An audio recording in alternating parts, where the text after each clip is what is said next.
Powered by the Montana Television Network. This is the 530 News on Q2, Montana's news leader. Good evening and thanks for joining us. I'm Russ. And I'm Jeanelle Slade. Today, Governor Steve Bullock unveils what could be the heartbeat of much of this year's legislature. That plan extending Montana's Medicaid expansion, a program that provides health coverage to nearly 100,000 low-income residents, even focusing on how it benefits businesses whose employees get the coverage. But as MTN's Mike Dennison reports, Republican backers of Medicaid are already working up a bill to extend and reform the three-year-old program. Governor Bullock released a report by his administration Tuesday showing that expanded Medicaid covered low-income workers at nearly 18,000 businesses in Montana in 2017. I think that it's time that we finally fully recognize that the value of Medicaid expansion is as much for our Montana businesses as it is for the Montanans receiving health care. Medicaid expansion uses federal and state dollars to provide health coverage to those making up to 138% of the federal poverty level. For a single person, that's about $16,700 of annual income. Medicaid expansion is set to expire in Montana in June unless the legislature extends it. Republican Representative Ed Buttry of Great Falls sponsored the original Medicaid expansion bill in 2015. Now he says he'll be sponsoring a bill to extend it, but with some changes. The program has worked exceptionally well. It saved the state of Montana and the taxpayers a lot of money, but it does need to be reformed. He's calling his bill the Medicaid Reform and Integrity Act and says it will ask those who benefit to help fund the state's share of the cost.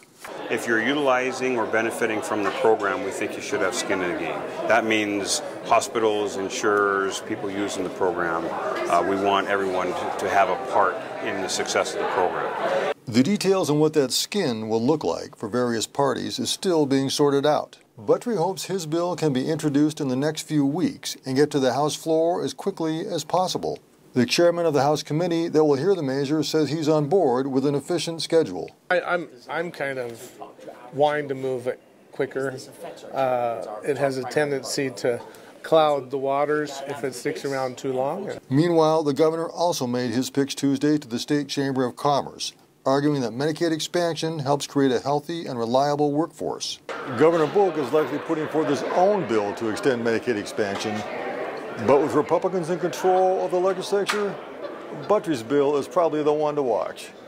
At the Capitol, Mike Dennison, MTN News. Thanks, Mike. And Medicaid expansion currently brings about $500 million a year of federal money into the state. A monumental day in Washington, D.C. for a Montana man as the U.S. Supreme Court heard oral arguments on tribal treaty law. Now, the hearing is a first for Clavin Herrera, a Crow man named in the case, but not a first for tribes across the nation, as the issue of whether historic treaty rights hold up in modern day.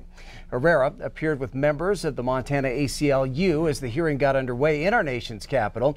He was cited for hunting elk in the Bighorn National Forest in Wyoming without a license and out of season. Herrera believes hunting is lawful under the 1868 Treaty of Fort Laramie. Wyoming game wardens contend Herrera violated laws on occupied land. Well, it could take months for the U.S. Supreme Court to rule on this one. Justices asked questions to each side concerning previous cases on tribal agreements. Those representing Wyoming say the establishment of the Bighorn National Forest made it occupied land. Members of the Montana ACLU who sat in on today's hearing say justices seem skeptical of Wyoming's arguments that statehood terminated the Crow tribe's rights to hunt and fish. The decision is set to happen in the late spring or early summer of this year. In other news tonight, as more questions than answers arise in the recent death of a 14-year-old lame deer girl, concern and a call for action echo throughout the FBI and BIA. Well, today, U.S. Senator Jon Tester released a letter to FBI Director Christopher Wray and Acting BIA Director Darrell LeCount. In it, Tester says the response to Henny Scott's disappearance was inadequate, and she isn't the first. Tester says these delayed, ineffective responses on Indian reservations are a trend. A missing persons report for Henny Scott was filed on December 13th, but the general public was not notified about her disappearance until December 26th. Tester says there needs to be a much higher standard to protect citizens in Indian country. Now, in 2018, at least 24 Native Americans went missing in Montana, a majority of them women, and some have never been found. In 2016, the National Crime Information Center cited 5,712 reports of slain or missing Native American women and girls. However, only 116 of those cases were logged into a Department of Justice database. Now, a bill to help in reporting and finding missing persons and reducing violence on reservations failed to pass through the House during this last congressional session. And the senator who was leading its way, North Dakota's Heidi Heitkamp, lost in November's midterms. So now Senators Jon Tester and Steve Daines of Montana have picked up the bill to take it forward. Stockman Bank offering a helping hand to those affected by the government shutdown. The Montana Bank is offering assistance in the form of deferred loan payments for furloughed government workers.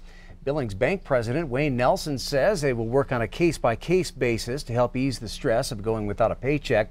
Nelson says the deferred payments are huge because they can help to keep a person's credit score intact.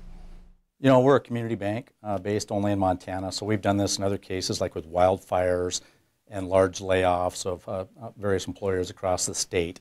So this is one of those things where I knew it hit a pocket of our customers, and just to be proactive and let them know that, kind of they can stop worrying about it, as much as they can. And once the shutdown is over, the bank will restructure debt for borrowers as necessary. And a programming announcement right here on Q2. The president will address the nation tonight starting at 7 o'clock Mountain Time. And now he's expected to talk about the partial government shutdown, what he calls a crisis at the border, and the midnight deadline for federal paychecks. Regularly scheduled programming will resume at 7:30. We'll have a recap and reaction tonight at 10. Well, tonight, Lockwood schools will entertain discussion on whether to add freshman students to the district 1 year ahead of opening its new school. However, the district won't make its final decision until February. Voters approved a $49.9 million high school for Lockwood in May, set to open in the fall of 2020. Then came the idea of having the freshmen come to school 1 year early and be taught in an auxiliary building. But School District 2 has a policy for out-of-district students that it plans to stick with. So that means the Lockwood School Board must now decide if it wants to pay District 2 tuition for the students who do not want to attend the academy or hold off on having freshmen start early. Now, the board meets tonight at 6 p.m. in the Lockwood Administration Building.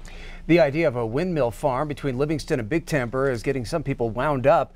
Tonight, MTN's Emma Hamilton has more of the controversy and why people have the mountains on their minds. Robin Roberts came to Montana 18 years ago because of the beauty of the mountains and the land. While traveling on Interstate 90, she enjoys the scenery of the crazy mountains, as many do. Pattern Energy has plans to install 500-foot wind turbines between the Yellowstone River and the mountain range. Enjoy what Mother Nature provided, and this will destroy it. It'll profoundly affect the community. The coalition's mission is to protect the crazy mountains. Roberts believes this controversial issue stems from the county government. The public meeting with the planning department continues to be postponed. And one of the problems is that the community, the leaders, don't have any say about this. They have no tools to work with. They have no zoning, they have no ordinances or anything, and they're letting it happen, and they're not representing the people. It's frightening, really, that they can just bulldoze their way in and do what they want to do. Pattern Energy released this statement to MTN News. Quote, Crazy Mountain Wind will support up to 100 jobs during construction and approximately 6 full-time positions here in the community once operational. The land on which the project will be operated will provide a valuable source of revenue to the Montana families who will continue to own and ranch their lands as they have done for multiple generations. The project will generate over $18 million in property taxes over its life, with $14 million of that amount staying in the local counties to help support local community schools and county services. It will produce enough clean energy to power more than 26,000 homes in Montana every year without any emissions or water use. The wind companies come in and tell you a story. They're going to provide tax revenues and such, but they don't tell you the downside of that, which is substantial. You know, there's lost opportunity for businesses. There's lost opportunity in terms of tourism. It'll lower our quality of life. The wind turbines that would go right here behind me in front of the crazy mountains are currently on hold due to a lawsuit from neighbors. They are suing because their property would have a lesser value with the turbines obstructing their view. This tree here is about 50 feet tall. The turbines would be 10 times the size and be visually taller than the mountains. Reporting from the Crazy Mountains, Emma Hamilton, MTN News. Well, that petition put together by the Crazy Mountain Neighbor Coalition currently has more than 200 signatures from people across the state. Coming up on tonight's 5:30 News, new technology at MSUB is helping athletes tackle their goals one breath at a time. And in sports, we're at West High for Q2's Athlete of the Week, one of the sharpest basketball shooters in all of Montana. And coming up in weather, we have several huge storms in the Pacific Ocean lined up to come on shore. What path will they take? We'll show you coming up in a few more minutes. You're watching MTN News with Jeanelle Slade and Russ Riesinger. Storm Tracker weather with Bob McGuire. And sports with Scott Breen. This is the 5:30 News on Q2, Montana's news leader.